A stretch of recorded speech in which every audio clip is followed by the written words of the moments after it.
21. Then Isaac said to Jacob, "Please come near me, that I may feel you, my son, to know whether you are really my son Esau or not." Yeah, sure. So still Isaac not sold in it. So come near. The voice not right, the timing is not right. Come near, son. I'm not sold on this at all. I want to feel you. Well, Rebekah was right. So Jacob, verse 22, went near to Isaac his father, who felt him, and said, "The voice is Jacob's voice, but the hands are the hands of Esau." Well, I mean, his touch must not have been that well if you can't discern between a goat skin and human hair. No human hair. This doesn't feel like goat skin at all. Okay, but anyhow, so here, nothing is really that good. But it is his voices, I mean, his ears is kind of okay still, because you could discern that the voice is Jacob's. That is why it's confusing for him. Timing not right. I mean, again, Isaac, I ought to have known, but now at least the skin. Okay? Feels like. Verse 23. And he did not recognize him, because his hands were hairy like his brother's Esau's hands. So he blessed him. Right now there's a first blessing. Okay, not the final blessing, a first blessing. Yes, so you are my son. So he did some kind of blessing here. Right? It does not imply then that the next blessing was again a blessing and then again a blessing, kind of, because there's stages of blessing. Yeah, he didn't recognize him. Voice not right, but the hands kind of right. Verse 24, he said, "Are you really my son Esau?" He answered, "I am." So part of the blessing, or the first introductory part, is done, but the main part is not yet there. So Isaac, before he takes that final step, he plunges really into it. He wants to make sure, okay? Are you really? Are you really? Because it just doesn't really. I am. I am. I am. Even the answer. I am.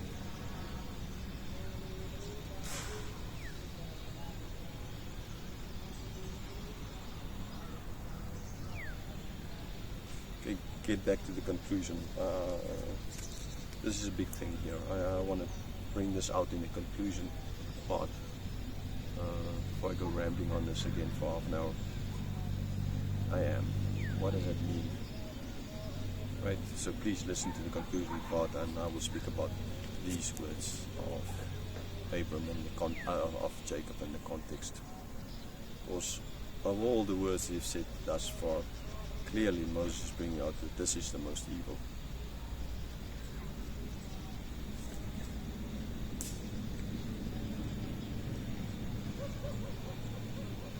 Verse 25. Then he said, "Bring it near to me, that I may eat of my son's game and bless you."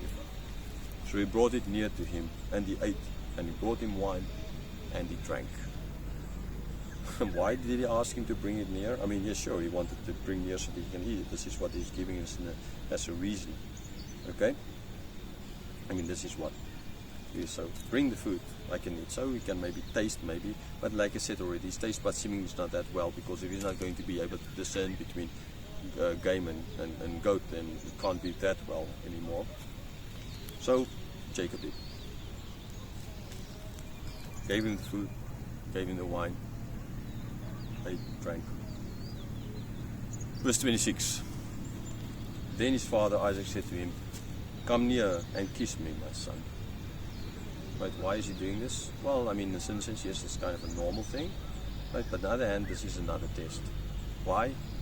Because now he'll be able to close up. He'll be able to smell.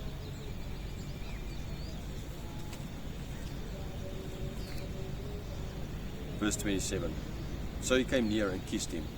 And Isaac smelled the smell of his garments and blessed him and said, "See, the smell of my son is as the smell of a field that the Lord has blessed." May God give you of the dew of heaven, and of the fatness of the earth, and plenty of grain and wine. Let people serve you, and nations bow down to you. Be Lord over your brothers, and may your mother's sons bow down to you. Cursed be everyone who curses you, and blessed be everyone who blesses you.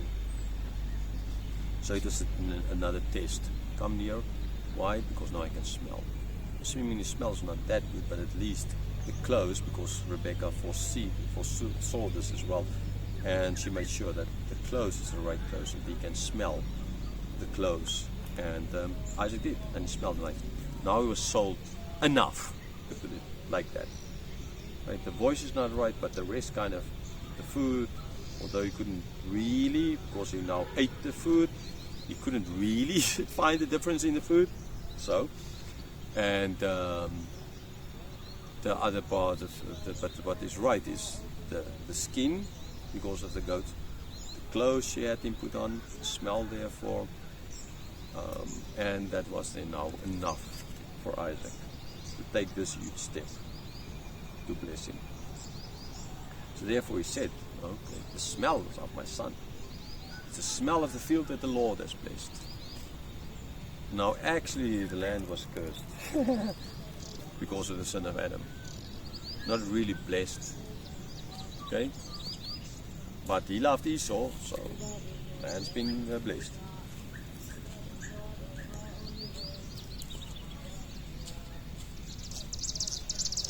The blessing is in, may God give you dew of heaven. Now in that part of the world as well, it doesn't rain, so there's a rainy season, but then there's a dew. In some parts of the world, like there in the Atacama Desert in Peru, it's very dry, right? But they found a way of catching the dew and in this nets, and then they drip down in bottles, and then they actually can use this to drink. And they want to now make more of this. There's a lot of dew. If you can tap all that dew, they can actually plant there, right?